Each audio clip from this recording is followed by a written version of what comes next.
This podcast is part of the Planet Broadcasting Network. Visit planetbroadcasting.com for more podcasts from our great mates. Welcome back, everybody, to another episode of Caravan of Garbage, where this week we go, let's do animation. Yes. We're not doing any animation. We're going to talk about an animations. But I have this flip book ready. Let's see it. Let's Crap. It's Hawkeye. Put it away. No, but he's Hawkeye. Burn it. He's with his family. Burn it in front of me. His family, and then he's having a nice picnic in this little flip book. I decided to go against action, and they're just having a nice time. Ben, I hope you didn't animate that flip book by hand that Mason didn't actually make, and he was pantomiming the entire time. If everyone could leave a like this week, because we are talking about, in particular, a couple of episodes of the 1990s animated Iron Man televisual series. I forgot this existed, but I know, right? I'm sure I saw some of it. Yeah. In that era. I was James. Let me tell you, I was a mad Iron Man fan back in the day. Pre-movies, can you imagine when he was just a garbage character with his stupid little mustache and his mullet and etc. And etc. When he had his second-rate, like, home brand Avengers team called Forceworks. Oh my God, I do want to talk about all of that. But before we do, I'd like to talk about the origins of this, right? Please. Because superhero... It was cheap, probably. Well, I don't know if that was the case. Okay. So, off the back of Batman the Animated Series, everybody was looking for that. Scrambling. Right? Exactly. Marvel had a massive hit with the X-Men Animated Series. Yes. And which is coming back, baby. Which is coming back! And what's good about that series in particular was that it managed to tell a long-form story. Yeah. And it took a lot of the elements from the comics and, we're doing Dark Phoenix Saga, we're doing Days of Future Past, or whatever. They did all these different things, and then they thought, what if we did Iron Man, but just sort of half-assed that element of this? We don't have any plot elements. Could we just do Masters of the Universe? But it's Iron Man? Yeah, well, why not? Funny you should say that, because the animation team behind this, Rainbow Animation, who did the first season, that is exactly what they were aiming for. Because it is instead of Skeletor trying to constantly get into Castle Grayskull to get the magic within, it's the Mandarin, and he's always attempting to break into Stark Enterprises so they can for the magic within. For the magic within, and the alcohol, probably. Probably, yeah.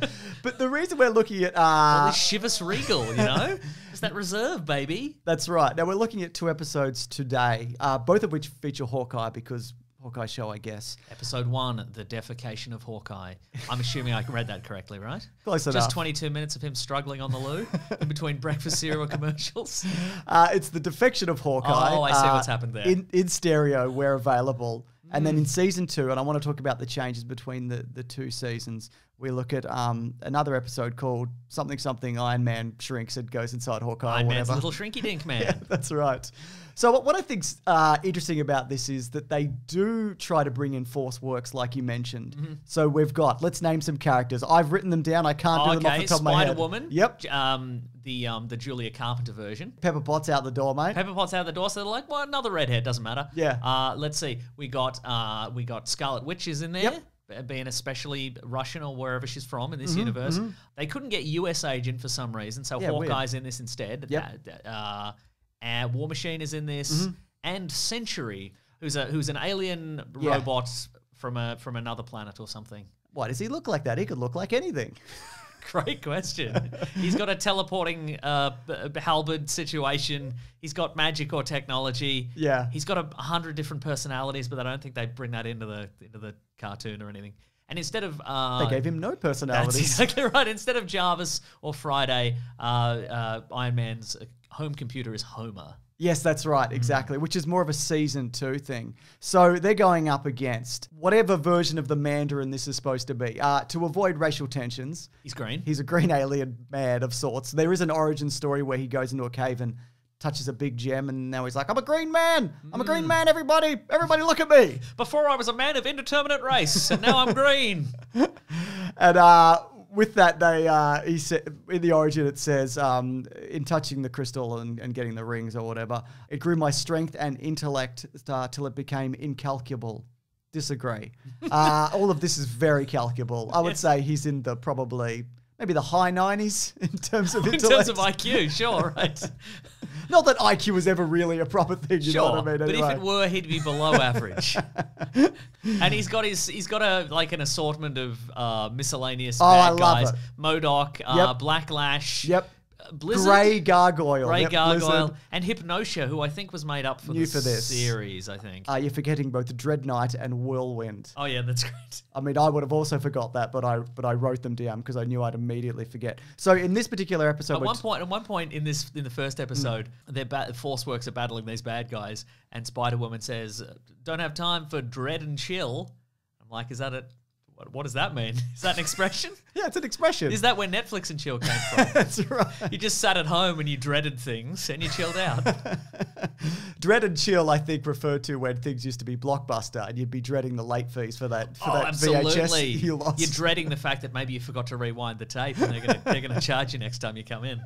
That's it. So as you mentioned, he's always trying to steal some stuff, and this time around, he's trying to hijack a shipment of adamantium, but Iron Man is on it. I love the way the suit goes over him when he's in his car or whatever. This is the that you see that in like the helicopter in Civil War. Yeah, you know? this is very much the genesis of everything Iron Man owns. Yeah. Has an Iron Man suit in it, just in case he needs one. His apartment, his bloody car, Yep. hat stand. Yeah, got a that's suit right. in Does it. it all. It's weird because when he flies out of the car, the chair that he was sitting in disappears. I don't know what happens to it. Look, it's neither here nor Also, there. what's interesting, obviously in the opening title sequence, which is just, they clearly didn't know what they were doing yet. They're like, what is this? It's got this weird chamber orchestra music going on. It's so much. There's a lot of pipe organ in this, Yeah. right? And synth. Yeah. Yeah. Again, changes in the second season. But Yeah. also, when he unlocks his like briefcase with the Iron Man suit on it, the helmet's right at the bottom, by the feet, and it just upset me in a way that I'm not sure quite how to process. But then he has to bend down and get it, I guess, or it slides up his legs in some sort of weird ratchet situation. I didn't like it. I don't like it. I don't like it at all.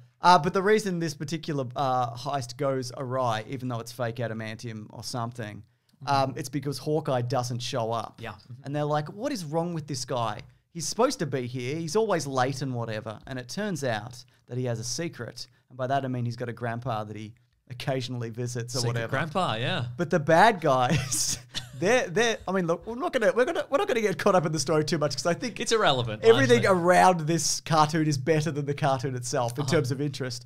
But the bad guys, including Justin Hammer, like hypnotize him and take photos of him accepting money. Yes. So it looks like that he's been bribed by the bad And guys. nobody twigs like, maybe it's the hypnosis lady that we all know exists and we've encountered probably a dozen times before in this cartoon that we live in. But what I love is when they bring him in for questioning. Yes. This is even before like all the hypnosis stuff happens or whatever. They're like, "Where were you?" And he's like, "None of your business. I'm a freewheeling guy. Stay out of my business. Fuck you. See you later." I'm a freewheeling rebel wearing a polo shirt tucked into some big slacks because this is a Marvel cartoon in the 90s and that's how we all dressed. You're not I'm wrong. taking this straight out of the Peter Parker playbook. Very true. And then when they finally bring him in and they show him the photos and they give him a real drilling and Rhodey's like, "You're lazy and we hate you and you complain too much. But guess what? We know you're cool. We know this is fake or whatever." So it's like, why did you do that? Why did you say those things? Because of the audience of kids. Also, one of my favorite parts about this first episode we watched is that Spider-Woman decides she's going to tail Hawkeye. Oh, yeah. But obviously Hawkeye's a master of espionage. He leaps that fence like it's Right? not. He's a regular man. You can't, he'll know if you're tailing him. So what you do is you dress up the Stark Enterprises flying car as an exterminator vehicle. Brilliant. Just this amazing, just future flying car, and you put a roach on the top, and you write Roach Busters on the back. He'll never twig. He can't tell. Oh my God, that exterminator has one of those future cars that Tony Stark owns. Do we live in the future? I don't think so. I think it's 1994. I'm not sure, actually. Did Hawkeye in this era, was he known for being like aloof and unreliable? Was this a thing that the character was? Yeah, he was more rebellious, I think, because he started out as a criminal. I don't know if you're Yeah, aware yeah. of that. Yeah. Okay, well, that makes sense, I guess. You're just so enraptured by the Jeremy Renner version that you think he's always just a super cool super spy. And it's always Christmas or whatever. That's right, yeah. You might be right. I do want to jump over to our season 2, though. Okay. So you're probably not going to be surprised, but the minds behind this, 2 of them are Avi Arad and Ike Perlmutter. Oh, the dream team. The dynamic duo. Not the only people involved, obviously. 2 guys who suck.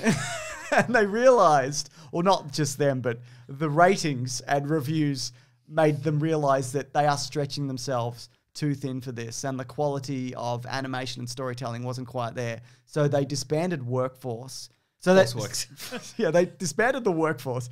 So they disbanded Force Works because they were like, there's too many people in this. We're going to have kind of more of an ongoing story in season 2. But obviously the biggest change for the second season is... It got really metal. Yes, it and did. he grew And Tony the Stark grew mullet. a mullet. Yeah, Yeah. absolutely. So there's actually... But the last one, again, like they had this weird pipe organ intro, but this new one's all like... Clang, clang, Iron Man! Pretty good, I thought. I Way think they're improved. both bad. I like the second one a lot. Yeah, it's a little bit better. And actually, it's funny because they gave him a mullet, apparently, to distinguish him from Bruce Wayne. They're like, Bruce Wayne's a square, he's a nerd. Look at this guy. okay. He doesn't even have a mustache. Sure. No. Yeah.